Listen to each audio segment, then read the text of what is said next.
Hello friends, അന്നേരം ഇന്നത്തെ നമ്മുടെ സ്പെഷ്യലായിട്ടുള്ളൊരു ഐറ്റം വന്നിട്ടുണ്ട്. അത് വേറെ ഒന്നുമല്ല, മുയൽ വരട്ടിയെടുത്തതാണ്.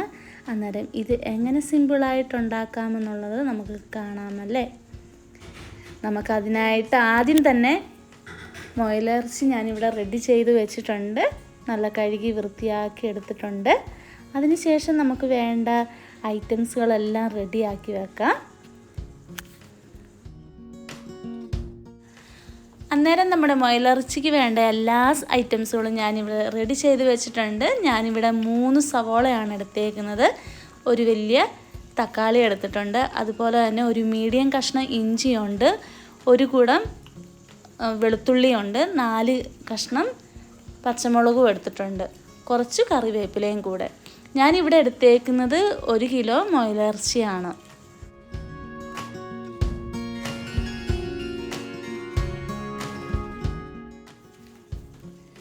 ഓക്കെ, ഇനി നമ്മുടെ മുയലിറച്ചി തയ്യാറാക്കി എടുക്കുന്നതിന് വേണ്ടിയായിട്ട് ഞാനിവിടെ ഒരു പാത്രം വെച്ചിട്ടുണ്ട്. ഈ പാത്രം ഒന്ന് ചൂടായി വരട്ടെ. അന്നേരം നമുക്ക് കുറച്ച് വെളിച്ചെണ്ണ ഒഴിച്ച് കൊടുക്കാം. ഞാൻ ഏകദേശം ഒരു 3 സ്പൂണോളം വെളിച്ചെണ്ണയാണ് ഞാനിവിടെ ഒഴിച്ചേക്കുന്നത്.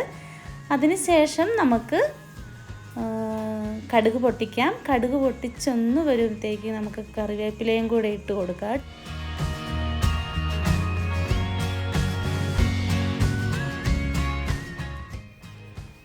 അന്നേരം നമ്മുടെ കടുക് ഇവിടെ പൊട്ടി റെഡിയായി വന്നിട്ടുണ്ട്. ഇനി നമുക്ക് നമ്മൾ അരിഞ്ഞു വെച്ചിരിക്കുന്ന ഇഞ്ചിയും വെളുത്തുള്ളിയും കൂടെ പച്ചമുളകും കൂടി നമുക്ക് ഇട്ട് കൊടുക്കാം. അതൊന്ന് ചെറിയ ചൂടോടെ ഒന്ന് വഴറ്റി വന്നതിന് ശേഷം നമുക്ക് ബാക്കിയുള്ള നമ്മൾ അരിഞ്ഞു വെച്ചിരിക്കുന്ന സവോളയും കൂടി ഇട്ട് കൊടുക്കാം. അതിന് ശേഷം നമുക്കൊന്ന് വഴറ്റി നല്ലപോലെ എടുക്കാം.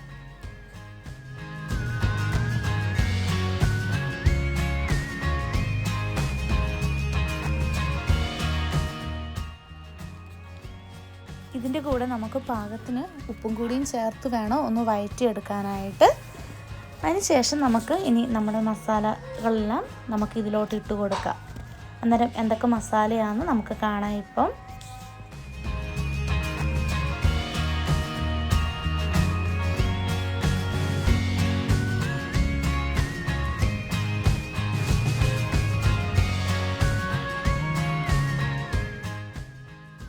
പിന്നെ ഞാൻ സവോള വഴറ്റി വരുന്ന സമയത്ത് തന്നെ കുറച്ച് മഞ്ഞൾപ്പൊടി, ഏകദേശം 1/4 സ്പൂൺ മഞ്ഞൾപ്പൊടി ഞാനിവിടെ ഇട്ട് കൊടുത്താണ് സവോള വഴറ്റിയെടുത്തത്.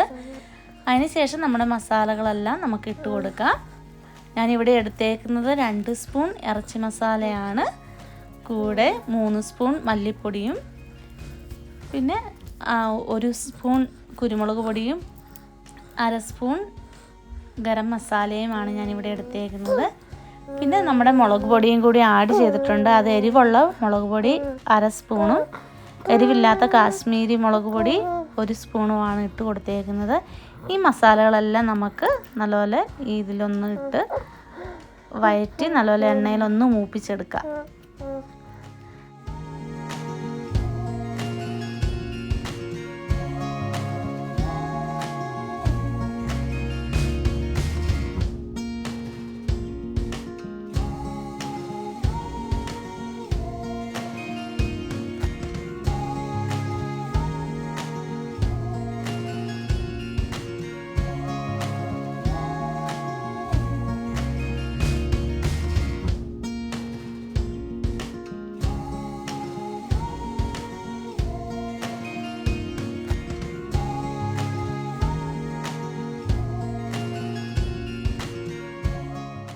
അന്നേരം നമ്മുടെ മസാല ഇവിടെ പാകത്തിന് റെഡിയായി വന്നിട്ടുണ്ട്.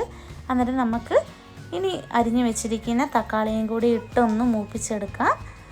അത് ഒന്ന് റെഡിയായി വന്നതിന് ശേഷം നമ്മൾ റെഡിയാക്കി വെച്ചിരിക്കുന്ന നമ്മുടെ മുയലിറച്ചി ഇട്ട് കൊടുക്കാം. ഇത് 1 കിലോ മുയലിറച്ചിയാണ് ഞാൻ ഇതിലോട്ട് ഇട്ട് കൊടുക്കുന്നത്. ഇനി നമുക്ക് നല്ലപോലെ ഒന്ന് ഇളക്കി നല്ലപോലെ മസാലയൊക്കെ ഒന്ന് ഇറച്ചിയിലോട്ടൊന്ന് പിടിക്കട്ടെ. കൂടെ കുറച്ച് വെള്ളവും കൂടി ആഡ് ചെയ്ത് കൊടുത്ത് നല്ലപോലെ ഒന്ന് ഇളക്കി നമുക്കെടുക്കാം. ഇനി നമുക്ക് ഇത് കഴിഞ്ഞതിന് ശേഷം നമുക്ക് ഇതൊന്ന് മൂടി വെച്ച് ഏകദേശം ഒരു 45 മിനിറ്റ്സോളം ഞാൻ ഇത് കംപ്ലീറ്റ് വേവാനായിട്ട് എടുത്തിരുന്ന സമയം മീഡിയം ഫ്ലെയിമിലാണ് ഞാൻ ഇട്ടത്. അതിനുശേഷം നമുക്കിതൊന്ന് വഴറ്റിയെടുക്കാനായിട്ട് ചെറുതീയിൽ ഏകദേശം ഒരു 20 മിനിറ്റ്സും കൂടി ഞാൻ വെച്ചിട്ടുണ്ടായിരുന്നു. അന്നേരത്തേക്ക് അതൊന്ന് നല്ല പാകത്തിന് വഴറ്റി വന്നിട്ടുണ്ടായിരുന്നു. ചാറൊക്കെ ഒന്ന് നല്ല വറ്റി വന്നിട്ടുണ്ടായിരുന്നു.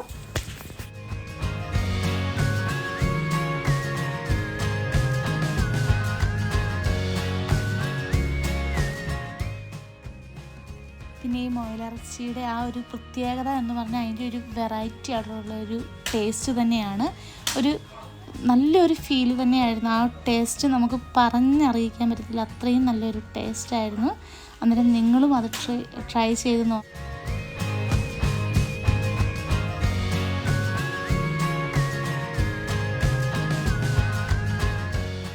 Thank you friends for watching our YouTube channel. എല്ലാവർക്കും ഈ വീഡിയോ ഇഷ്ടമായെങ്കിൽ ലൈക്ക് അടിക്കുക, സബ്സ്ക്രൈബും അടിക്കണം. ഇത് നല്ല ടേസ്റ്റാണ്, എനിക്കിത് ഭയങ്കര ഇഷ്ടമായിരുന്നു. നിങ്ങളും വീട്ടിൽ ഒരു വട്ടം ട്രൈ ചെയ്യണം ഉണ്ടാക്കി. അപ്പം ഇനി നമുക്ക് അടുത്ത വീഡിയോ കാണാം. അപ്പം bye, see you later, take care, by.